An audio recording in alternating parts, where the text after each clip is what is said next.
अल्लाह ने उनकी दुआ कबूल की और हुक्म दिया, हमारी निगरानी में एक कश्ती बनाओ और जालिमों के बारे में मुझसे बात ना करो, क्योंकि वो सब डूब जाएंगे। नूह अलैहिस्सलाम ने शहर से बाहर समंदर से बहुत दूर कश्ती बनानी शुरू की। फरिश्ते भी उनकी मदद कर रहे थे। लोग हंसी उड़ाते, कहते, नूह, क्या तुम्हें अब नबूवत छोड़कर कश्ती बनाने का शौक हो गया?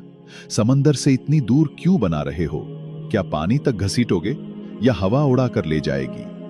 नूह ने जवाब दिया, तुम जल्द ही जान लोगे कि शर्मिंदा कौन होता है और कौन अजाब में पकड़ा जाता है। फिर अल्लाह ने नूह अलैहिस्सलाम को हुक्म दिया, जब तुम्हारे घर का चूल्हा पानी उगलने लगे तो ये तूफान के आगाज की निशानी होगी। तब ईमान वालों को कश्ती में सवार कर लेना।